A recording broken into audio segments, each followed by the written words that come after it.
que es el doctor Fernando Filippini. El doctor es doctor en medicina, especialista universitario en clínica médica, profesor universitario, experto en lípidos e hipertensión arterial. Bueno, viene de congresos, él ha presidido congresos internacionales, pero el 17 a veces hay fechas que son disparadoras, porque no es que, bueno, esto es para tratar solo en un día, pero ayuda. El 17 de mayo es el Día Mundial de la Hipertensión Arterial y bueno, es un día para generar conciencia. Doctor, ¿cómo está usted? Buen día. Buenos días, María Herminia. Siempre es un gusto escucharla y hablar con usted. Bueno, muchas gracias igualmente para nosotros, doctor. ¿Por qué eligió esto, ser médico, doctor? Bueno, es una vocación, por otra parte es de una costumbre de familia. Una costumbre. Sí. Y desde muy chico sabía que quería ser médico y acompañaba a mi padre, que era un clínico brillante. Yo ya era muy chico y lo acompañaba en el consultorio para poder ver patologías, cosas que se llamaban. Después desde estudiante lo acompañaba en el Hospital Sáenz Peña, donde él trabajó toda su vida. Y bueno, ahí se fue haciendo un amor por la profesión que uno lo sigue. Mire, a esta altura de la vida. Doctor, esta pregunta no es ingenua. ¿Sabe por qué? Porque hace un ratito conversábamos con la doctora Tuñón, ella es socióloga y pertenece al barómetro de la deuda social de la UCA, y hablábamos de la deuda que tenemos como país desde hace muchos años en la pobreza y todas las consecuencias, y todos esos niños que no tienen, a veces, principalmente el alimento. Hay un 13% que no tiene el alimento para la pancita, doctor. Pero tampoco tienen el alimento como lo ha tenido usted, como yo, de decir, bueno, uy, mirá lo que hace mi papá o mi mamá, o digo, ¿no? Esas cosas que son el otro tipo de alimento. Claro, obviamente todo eso es muy, muy importante. En el caso concreto de los niños, los alimentos, los primeros años de vida marcan el destino de una persona, tan así que es uno de los factores de riesgo justamente para la hipertensión, para la obesidad, para un montón de otras patologías metabólicas, ¿no es cierto? O sea, la pobreza y la mala alimentación o la nula alimentación o escasa determinan también la posibilidad de la cuestión arterial, de la diabetes. Sí, sin duda. Justamente en el Congreso de Medicina Interna que terminó hace 2 días, yo toqué ese tema, viniendo desde el hombre de las cavernas hasta la era informática. Hay un gen supuesto que se llama el gen ahorrativo.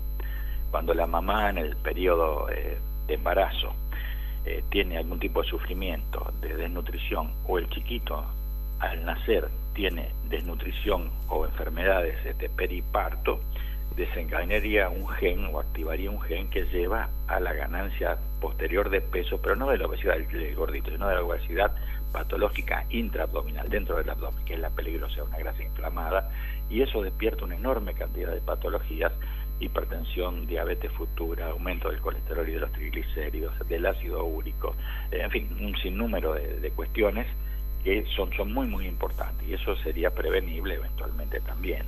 Doctor, ¿y esto determina que se le acorte la vida? Sí, porque ese tipo de proceso acorta un mecanismo de los genes que se llaman telómeros. Cada vez que una célula se divide, hay una enzima que está arriba de cada cromosoma que se va gastando un poquitito. Esta gente justamente tiene un acortamiento de esto y se produce lo que se conoce como el síndrome de EVA, que es envejecimiento vascular acelerado.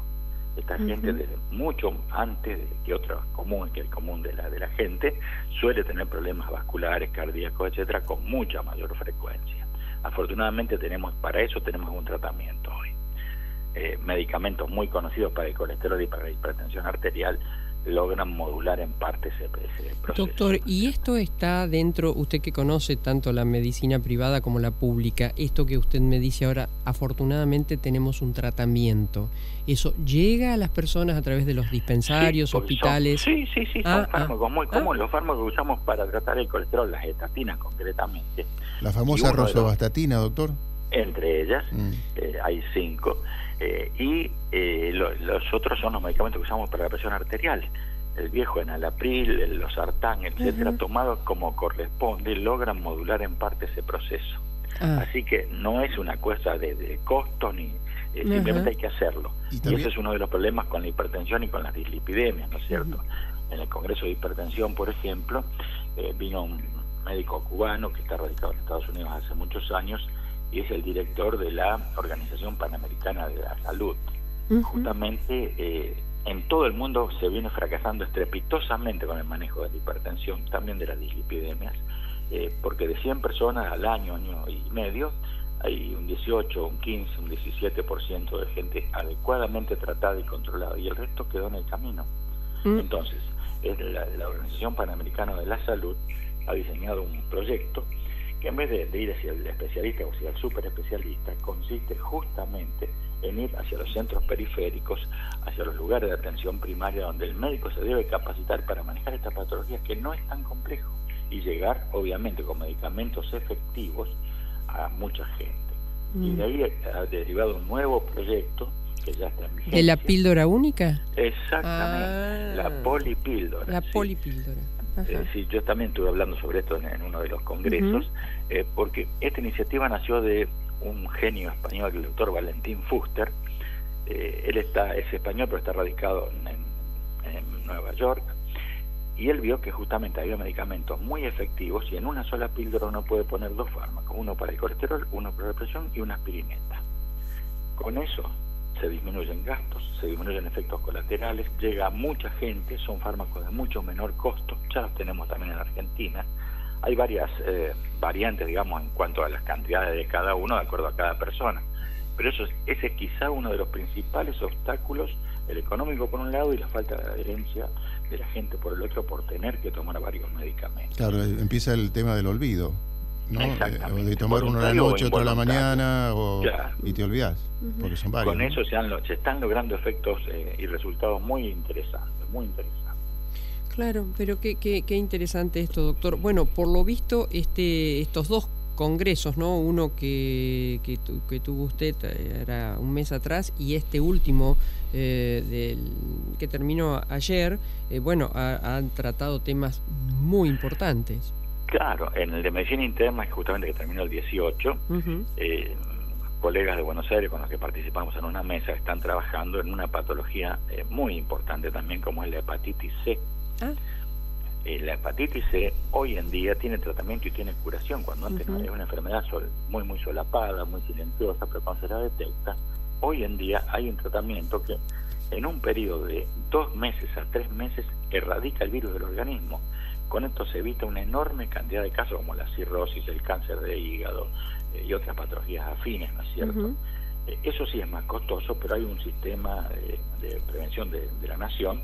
Hay que hacer una serie de papeles y demás, pero el tratamiento está disponible para la gente. Entonces, en el médico de atención primaria, en el clínico, etcétera, su trabajo es detectarla. Luego, el sistema de salud genera la medicación, que es muy fácil de tomar, por otra parte, y en un corto plazo, para algo que antes era irremediablemente complicado, complejo y a veces hasta fatal, la persona puede curar su patología. El asunto es que uno la tome a tiempo, no cuando ya no hay más nada que hacer, por ahí no tiene sentido. Claro, claro. Y esto afecta a mucha gente, doctor. Sí, es más frecuente de lo que uno piensa.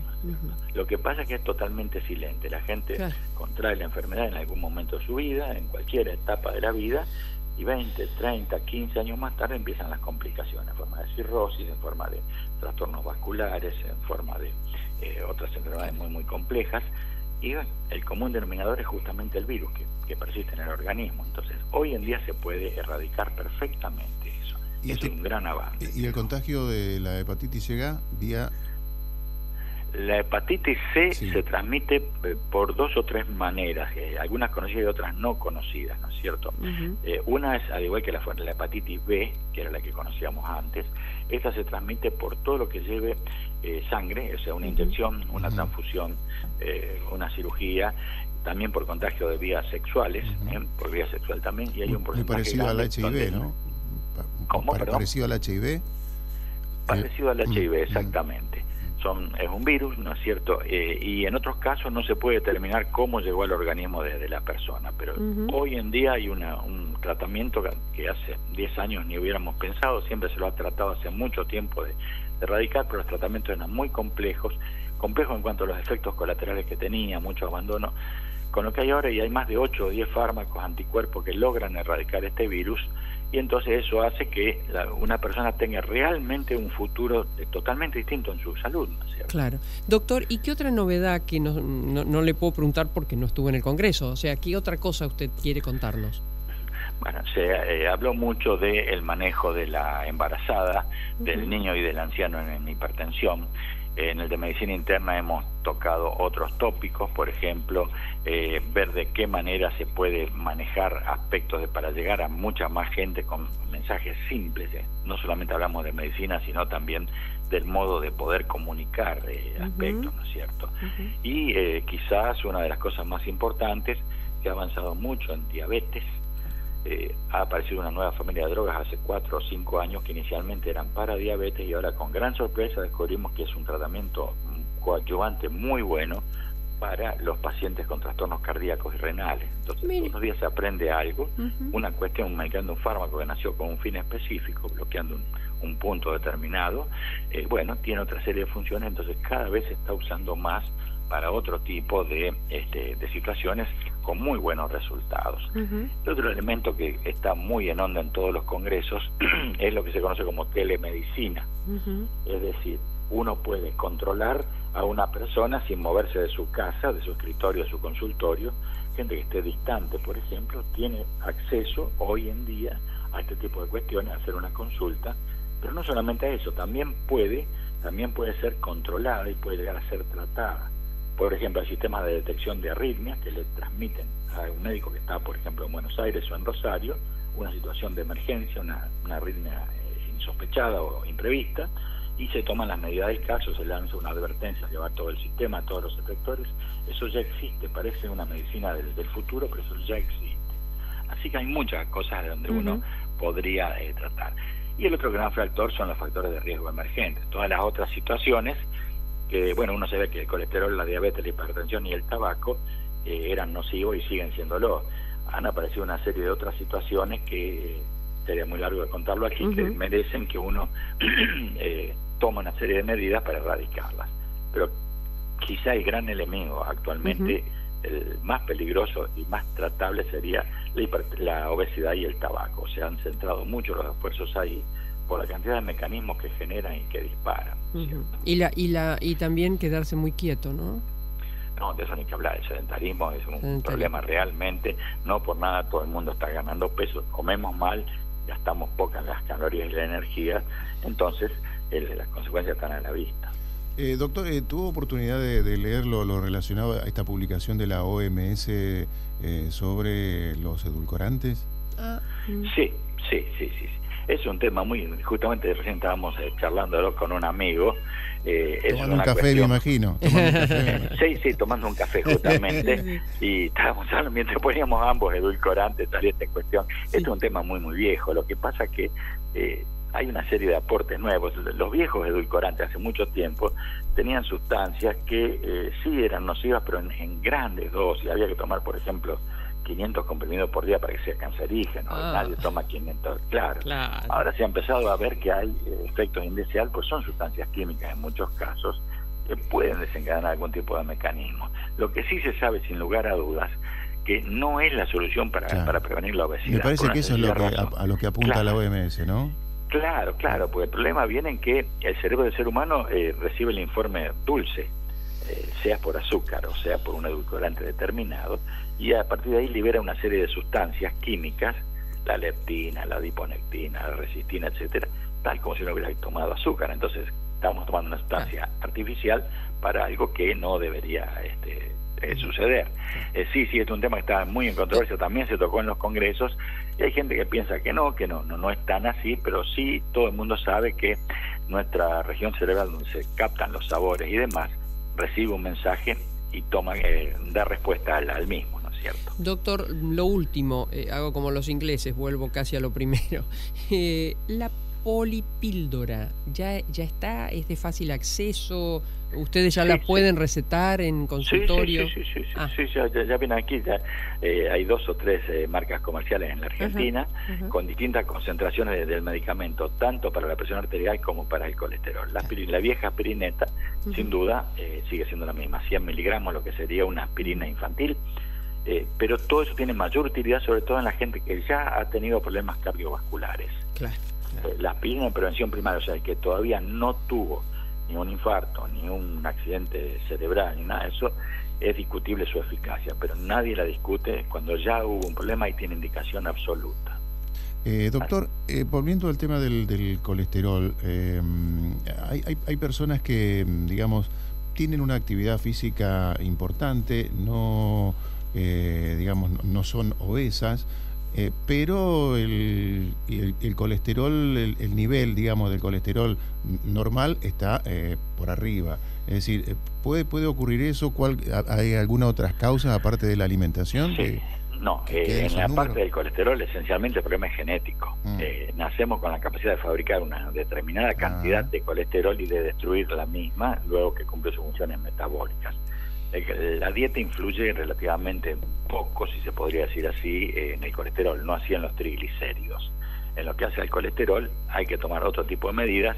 La dieta y la actividad física lograrían bajar el colesterol en un 10% más o menos. El resto depende de otros factores que ya son directamente médicos. ¿Y ese número de colesterol es riesgoso aún, digamos, teniendo una dieta saludable, normal, equilibrada, actividad física, claro, pero el número parece alto? Siempre es bueno tener una actividad física adecuada y una dieta acorde a las necesidades. Si comemos indudablemente muy mal. Pero el otro problema que estamos viendo mucho en la gente joven, ha habido varios casos en los últimos tiempos, es el hecho de que la gente joven va a un gimnasio y comienza a tomar anabólicos, proteínas en exceso y demás. Justamente con mis colegas estuvimos viendo hace pocos días una persona joven, deportista, jugador de rugby o de fútbol, no sé qué era, con un cuadro de daño renal ya irreversible, ¿no es cierto? Inducido por una cuestión artificial, fíjense. El ser humano debe comer un 15% de proteínas nada más en toda su dieta.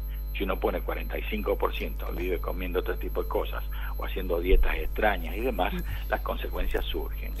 Somos una máquina que no se debe alterar en su funcionamiento. Sí optimizarlo, pero no cambiar pautas en modo absoluto.